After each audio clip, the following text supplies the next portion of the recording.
Hey guys and welcome back to my channel. तो basically अभी मैं जस्ट उठी हूँ एंड रिकॉर्डिंग करना स्टार्ट कर दिया, तो हो सकता है कि मेरी आवाज़ थोड़ी सी डिफरेंट लग रही हो। But let's start the explanation. But उससे पहले वीडियो को लाइक, सब्सक्राइब एंड शेयर कर देना। And now let's start the explanation. Part 2 की शुरुआत वहीं से होती है जहां सोफिता खुद को मारने की कोशिश करती है। पीछे से जट आकर उसे रोक देता है। वो कहता है, क्या तुम पागल हो गई हो? ये सब क्या कर रही हो? तुमने तो कहा था कि तुम अपने डैड की हेल्प करना चाहती हो। मैं यहाँ तुम्हारी जान बचाने की कोशिश कर रहा हूँ और तुम लेने की। वो कहती है, तुम मेरी कोई जान वान नहीं बचा रहे, बल्कि तुम तो सिर्फ मुझे टॉर्चर कर रहे हो। और वैसे भी मैं इतनी पागल नहीं हूँ जो खुद को मारने की कोशिश करूंगी। वो कहता है, अच्छा तो अभी अभी हमने जो बाहर देखा वो क्या था? ओह, तो तुम अटेंशन पाने की कोशिश कर रही हो। और अगर तुम मर गई ना तो दिक्कत मुझे होगी, क्योंकि मुझे तुम्हारी बॉडी ले जाकर बाहर दफनाना पड़ेगा। उसके जाने के बाद सोफिता खुद से कहती है, मैं ऐसा नहीं कर सकती। मैं तो खुद को मारने के बारे में कभी सोच भी नहीं सकती। तभी उसे नीचे से कुछ लोग जाते हुए दिखते हैं, तो वो एक कागज में हेल्प लिखकर उनकी ओर फेंकती है। तभी पीछे से जट आकर कहता है, तुम वहाँ क्या कर रही हो? अब सोफिता नहीं चाहती थी कि उन्हें कुछ भी पता चले। दैट्स वाई वो शांति से जाकर काउच पे बैठ जाती है। दूसरी तरफ हम डैड को कंपनी में देखते हैं, जहां सोफिता की किडनैपिंग वाली बात जानने के बाद सभी लोग उनकी कंपनी से कॉन्ट्रैक्ट कैंसिल कर रहे थे। मिस्टर कृथा कहता है, आप टेंशन मत लो। जब तक मैं आपके साथ हूँ तो कंपनी को कुछ भी नहीं होने दूंगा। वैसे आप एक काम क्यों नहीं करते? जब तक सोफिता वापस नहीं मिलती तो क्यों ना उसकी जगह कोई और कंपनी को मैनेज करे? डैड कहते हैं, तुम बिल्कुल सही कह रहे हो, और मेरी कंपनी को मैनेज करने के लिए सिर्फ एक बंदा ही लायक है। ये सुनकर मिस्टर कृथा तो हैप्पी हो जाते हैं, क्योंकि उन्हें लगता है कि डैड बस उनका ही नाम लेने वाले हैं। बट सामने से राविन आता है। डैड कहते हैं, तुम बिल्कुल सही टाइम पे आए हो। जिसके बाद तो मिस्टर कृथा का रिएक्शन देखने लायक था। वहीं होटल में पुलिस ऑफिसर आकर कहते हैं, हमने सुना है कि आपके होटल में किसी ने किसी को किडनैप करके रखा है। फॉन्ग कहता है, अरे क्या अंकल, आप भी कैसी बातें कर रहे हो? ऐसा कैसे हो सकता है? और किसी ने आपको कॉल किया और आपने भरोसा कर लिया? वो कहते हैं, मेरे पास सबूत भी है, ये देखो। उस पेपर में लिखा होता है कि प्लीज मेरी हेल्प करिए। मुझे किसी ने पैसों के लिए किडनैप कर लिया है, और मैं होटल के 5th फ्लोर में हूँ, रूम नंबर 505। पीछे से ये सारी बातें जेड भी सुन रहा था एंड काफी गुस्से में सोफिता के पास जाता है। फॉन्ग कहता है, अरे पुलिस अंकल, मुझे लगता है कि पक्का आपके साथ कोई ना कोई प्रैंक कर रहा है, बिकॉज 5th फ्लोर में कोई रहता ही नहीं है। वो फ्लोर पूरा खाली है। तभी पीछे से आंट कहती है, अरे कल तो तूने मुझसे कहा था कि वहाँ एक न्यू स्टूडेंट आई है। जिसे सुनने के बाद तो बेचारे फॉन्ग का रिएक्शन देखने लायक था। जेड कहता है, पुलिस को कॉल करने की तुम्हारी हिम्मत भी कैसे हुई? अभी की अभी मेरे साथ चलो। एंड उसे जबरदस्ती वहाँ से ले जाने लगता है, पर सोफिता नहीं जाती और उसे काट देती है। वो कहती है, देखो मेरे पास मत आना। अगर तुम आए तो मैं यहाँ से नीचे कूद जाऊंगी। मुझे फर्क नहीं पड़ता कि मैं जिंदा बचती हूँ या मर गई, लेकिन मरने से पहले मैं तुम्हें दूसरी बार जेल भेज के ही रहूंगी। जड कहता है, तुम ऐसा नहीं कर सकती, क्योंकि इस पूरी दुनिया में सबसे ज्यादा प्यार तुम खुद से करती हो, तो खुद की जान क्यों ही लोगी? तुम दूसरों की जान लेने वाली हो, तो प्लीज मुझे धमकियां देना बंद करो। वो कहती है, मेरा दुश्मन मिस्टर कृथा है, जिसने मीडिया के सामने ये कहा कि मैं अब्रॉड गई हुई हूँ। एंड आई एम श्योर कि उसी ने तुम्हें मुझे मारने के लिए हायर किया है। और अगर मैं वापस नहीं गई तो वो पक्का मेरे डैड को भी मार डालेगा, सो प्लीज मुझे जाने दो। जड कहता है, भला वो तुम्हें क्यों ही मारना चाहेगा? फ्लैशबैक में हमें दिखाया जाता है कि सोफिता को उसके कंपनी के काउच में से ड्रग्स मिलते हैं, जिन्हें वो ले जाकर सबसे पहले मिस्टर कृथा को दिखाती है। बट कृथा उसे इस बारे में कुछ भी बताने से मना कर देता है। वो कहता है, अगर ये बात बाहर आई तो हमारी कंपनी पे गलत इफेक्ट पड़ सकता है, और रही बात इसकी तो मैं इसे खुद चेक करूंगा कि ये ड्रग्स है या फिर कुछ और। जेड कहता है, कितनी पागल हो तुम? ये बात सबसे पहले अपने डैड को बताने के बजाय किसी और को बता रही हो। वो कहती है, क्योंकि मेरे डैड की तबीयत सही नहीं है, और वो मिस्टर कृथा पे बहुत ही ज्यादा भरोसा करते हैं, इसलिए मैं उन्हें उदास नहीं करना चाहती थी। बट मुझे क्या पता था कि वो मुझे मारने की कोशिश करेंगे। जेड, अगर मैंने तुम्हें आज जाने दिया ना तो मैं भी नहीं बचूंगा। पुलिस, मिस्टर कृथा, तुम्हारे डैड और जिसने मुझे हायर किया था, सब मेरे पीछे पड़ जाएंगे, और बेचारा मेरा दोस्त भी अरेस्ट हो जाएगा एक क्रिमिनल की हेल्प करने के लिए। वो कहती है, तो फिर तुम्हें क्रिमिनल बनना ही नहीं चाहिए था। जेट, बोल तो ऐसे रही हो जैसे खुद कितनी अच्छे इंसान हो। मैं तुम्हें कहीं नहीं जाने दे रहा, तुम्हें मेरे साथ चलना होगा। वहीं फॉन्ग जानबूझकर पुलिस को रोकने की कोशिश करता है। कभी कहता है लिफ्ट खराब है तो 5th फ्लोर तक आपको सीढ़ियों से ही जाना होगा, तो कभी गेट ही ओपन नहीं करता। अंदर जेट सोफिता को जबरदस्ती ले जाने की कोशिश करता है। वो कहता है अगर आज तुम चली भी गई तब भी अपने डैड की हेल्प नहीं कर पाओगी, और अगर कृथा को पता चला कि तुम अभी भी जिंदा हो तो वो फिर से तुम्हें मारने की कोशिश करेगा। सो प्लीज मुझ पे भरोसा करो और मेरे साथ चलो, तुम्हारे फादर सेफ रहेंगे। सोफिता जाने से मना करती है पर जेट उसे जबरदस्ती ले जाता है, जिस वजह से उसका ड्रेस भी फट जाता है। तभी पीछे से ऑफिसर्स आकर पूरे घर की छानबीन करने लगते हैं, बट उन्हें वो दोनों कहीं भी नहीं मिलते। फॉन्ग कहता है देखा, मैंने तो पहले ही कह रहा था कि क्या कह रहा था कि कोई आपके साथ प्रैंक कर रहा है, आपने तो मेरी बात मानी ही नहीं। उनके जाने के बाद जेट सोफिता को बाहर लाता है। अब क्योंकि उसका ड्रेस फटा हुआ था तो वो उसके ऊपर ब्लैंकेट डाल देता है। जेट कहता है आई एम सॉरी, अगर तुम जिद नहीं करती तो मैं भी ये सब नहीं करता। सोफिता तुम जैसा क्रिमिनल कुछ भी कर सकता है, ये तो कुछ भी नहीं है। वो कहता है वाओ, आई मीन अच्छी बात है जो तुम्हें पता चल गया, सो प्लीज नेक्स्ट टाइम से मुझे गुस्सा मत दिलाना।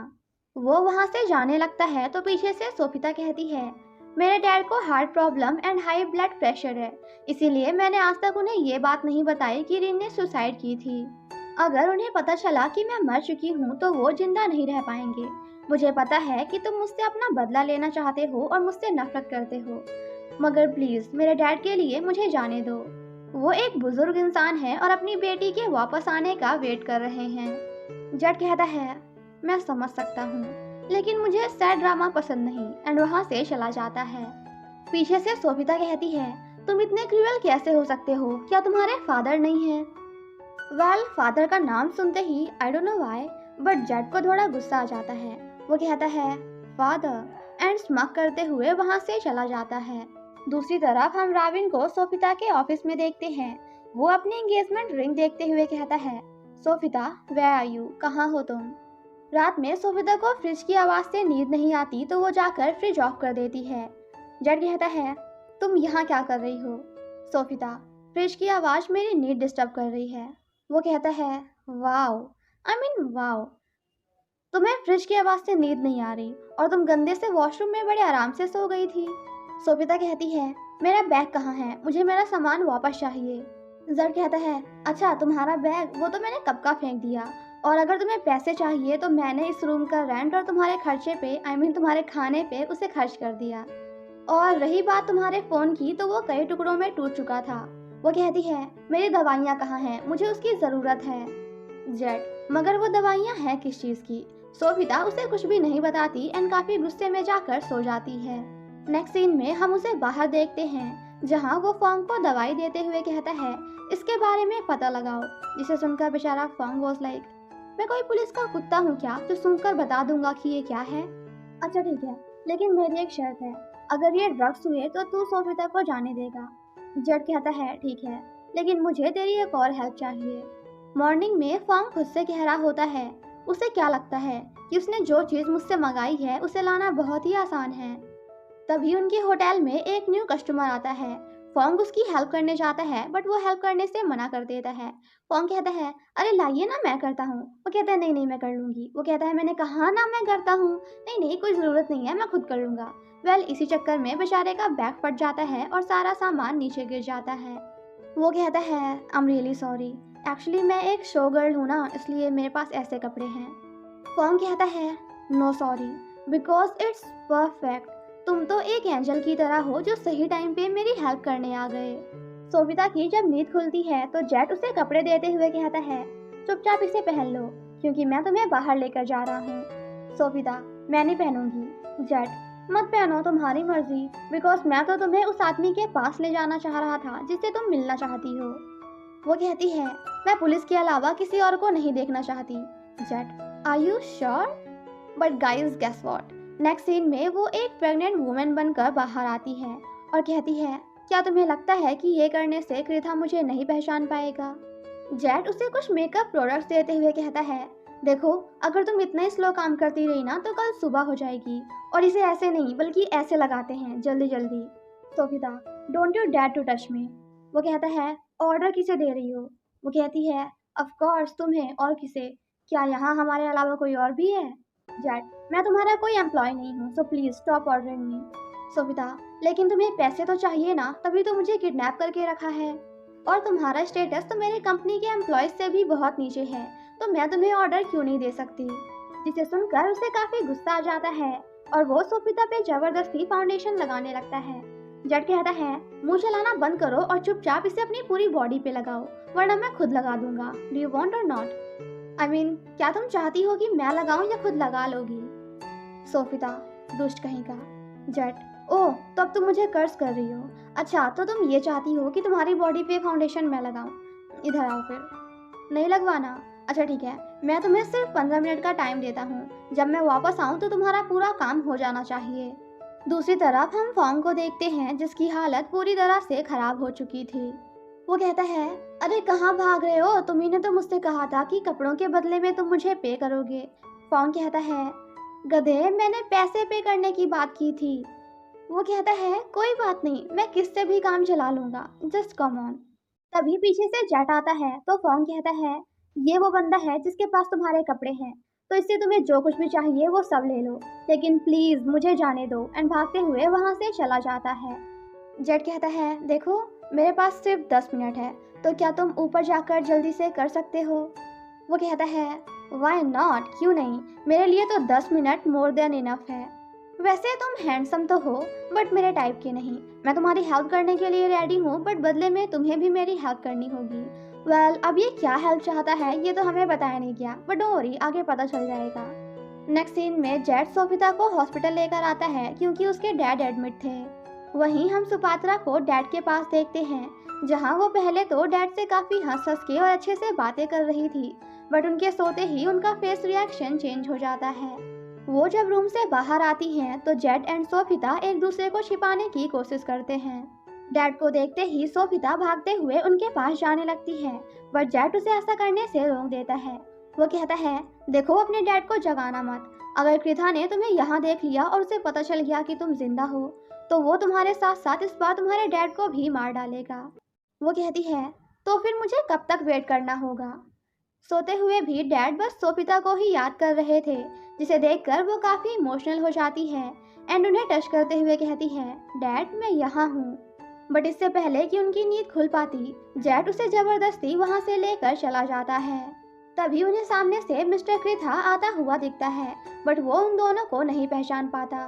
सोफिता, वो मेरे डैड के पास जा रहा है एंड वो अभी अकेले हैं, तो अगर उसने उन्हें मारने की कोशिश की तो? जेट, अरे बेवकूफ, तुम्हें समझाना इतना मुश्किल क्यों है? अभी कृथा तुम्हारे डैड को कुछ नहीं करेगा, जस्ट ट्रस्ट मी। वो कहती है, कहना बहुत आसान है क्योंकि वो मेरे डैड हैं, तुम्हारे नहीं, मुझे जाने दो। तभी सामने से राबिन आता है। सोफिता हेल्प के लिए चिल्लाने ही वाली थी, बट जेट उसका मुंह बंद करते हुए कहता है, sweet heart just calm down. देखो प्लीज, चिल्लाना बंद करो, हमारा बेबी आने वाला है ना, और डॉक्टर ने तुमसे कहा था कि अगर तुम गुस्सा करोगी या फिर चिल्लाओगी तो हमारे बेबी पे गलत असर पड़ेगा, so please just calm down. Robin कहता है, एनी प्रॉब्लम? वो कहता है, नहीं नहीं, एवरीथिंग इज ओके, एक्चुअली मेरी वाइफ प्रेग्नेंट है ना, तो बस उसे मूड स्विंग्स हो रहे हैं। स्वीट हार्ट अब बस भी करो, देखो वरना मैं तुम्हें मार दूंगा। मैं कब से तुम्हें समझा रहा हूँ, क्या तुम्हें समझ नहीं आ रहा? वो कहती है, मैं तुम जैसे इंसान पे कैसे भरोसा कर सकती हूँ जिसे मुझे मारने के लिए हायर किया गया है? वो कहता है, तुम मुझ में क्या, अपने आसपास के लोगों पे भी भरोसा नहीं कर सकती, क्या पता कौन तुम्हें मारना चाहता हो। सोफिता, ओ हेलो, राविन मेरा फियांसे है, तो मुझे उस पर भरोसा तो तुमसे ज्यादा ही है। सो प्लीज अब मुझे जाने दो, मैं तुम्हें माफ कर दूंगी। वो कहता है, बिल्कुल नहीं, क्योंकि तुम्हारी वजह से मैं रिन से अलग हो गया, तो अब मैं भी तुम्हें तुम्हारे फियांसे से अलग कर दूंगा। वहीं हम मिस्टर कृथा एंड सुपात्रा को बात करते हुए देखते हैं। वो कहता है, कल तुम मुझसे मिलने क्यों नहीं आई? मैंने तुम्हें कितनी बार कॉल किया और तुमने कॉल बैक भी नहीं किया। सुपात्रा, अब तुम्हें मुझसे क्या बात करनी है? आखिर तुमने मुझे पहले ये क्यों नहीं बताया कि सोफिता को किडनैप तुमने करवाया है? वो कहता है, अच्छा आई एम सॉरी, पर सोफिता को ना हमारे ड्रग्स के बारे में पता चल गया था, इसलिए मैं उसका मुंह जल्द से जल्द बंद करवाना चाहता था। दैट्स वाई मुझे तुम्हें बताने का टाइम ही नहीं मिला। सुपात्रा कहती है, क्या उसे पता है कि वो ड्रग्स तुम्हारे थे? वो कहता है, नहीं, और अब तो उसे कभी पता भी नहीं चलेगा।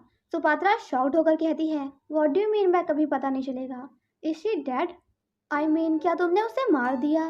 वो कहता है हाँ, लेकिन अब हमारा अगला प्लान है इस कंपनी को हथियाना। लेकिन मुझे एक बात समझ नहीं आ रही कि तुम मेरी जगह राबिन को सपोर्ट क्यों करती हो। सुपात्रा, ताकि हम राबिन का यूज करके सोफिता के डैड को धोखा दे सके। और अगर मैं ओपनली सभी के सामने तुम्हारा सपोर्ट करूंगी तो लोग क्या सोचेंगे। वो दोनों बातें कर ही रहे थे कि तभी वहाँ राबिन आ जाता है, जिसे देखते ही दोनों एक दूसरे से अलग हो जाते हैं। बट कहीं ना कहीं राबिन को उन पे शक तो हो ही जाता है। वहीं फोंग जेट को कॉल करके दवाई के बारे में बताता है।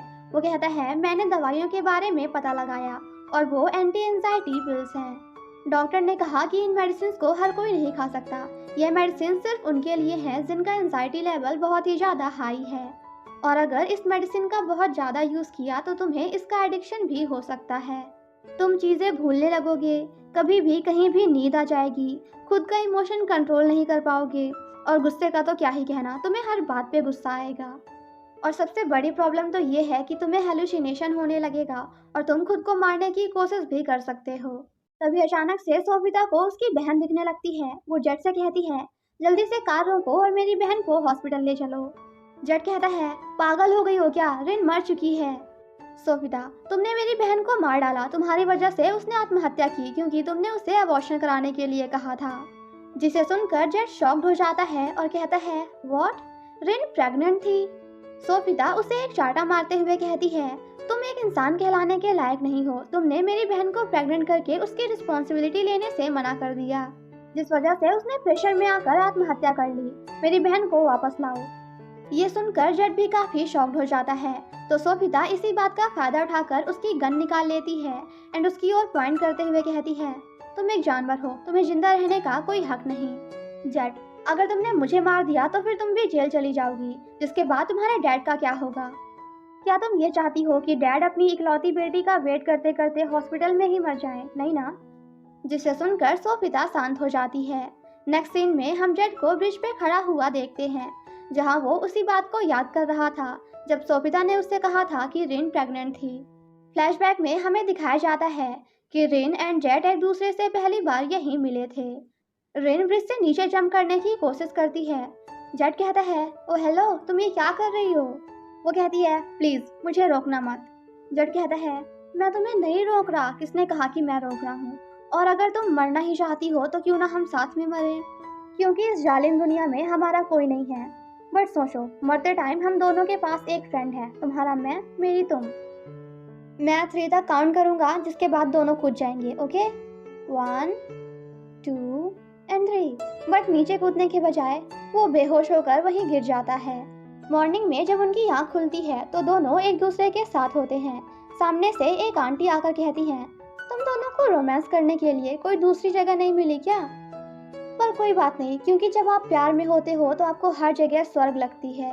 बट कम से कम शादी होने तक का वेट तो कर लो, कहीं भी शुरू हो जाते हो। आंट के मुंह से ये सब सुनकर दोनों एक दूसरे को देखकर स्माइल करते हैं। देखते ही देखते कुछ दिन ऐसे ही बीत जाते हैं, जिसके बाद जेट अपने खुद की एक कैफे शॉप ओपन करता है। Sorry, it's coffee shop cafe shop, coffee shop open करता है। वो रिन से कहता है थैंक यू सो मच, तुम्हारी वजह से मैं फिर से अपनी लाइफ दोबारा स्टार्ट कर पाया हूँ। एक दिन जब रिन रो रही होती है तो जेट कहता है तुम्हारे साथ ये सब किसने किया, आखिर तुम मुझ पे भरोसा किस दिन करोगी, तुमने अभी तक मुझे अपने बारे में कुछ नहीं बताया। रिन कहती है तुम मेरे साथ हो, मेरे लिए बस इतना ही काफी है। जेट उसे चुप कराने की कोशिश करता है, बट चुप कराते कराते उन दोनों के बीच में क्या होता है ये तो आप खुद ही देख लो। एंड देन इसके बाद कुछ नहीं होता, बिकॉज ये पार्ट यहीं पे खत्म हो गया। तो आगे क्या हुआ ये जानने के लिए स्टे ट्यून फॉर पार्ट 3, जो कि कल आ जाएगा। आई एम नॉट श्योर, अगर मैं फ्री रहूंगी तो डाल दूंगी। But thank you so much guys for watching my explanation. Stay safe and healthy, और हाँ, वीडियो को लाइक शेयर एंड सब्सक्राइब करना मत भूलना। Bye bye.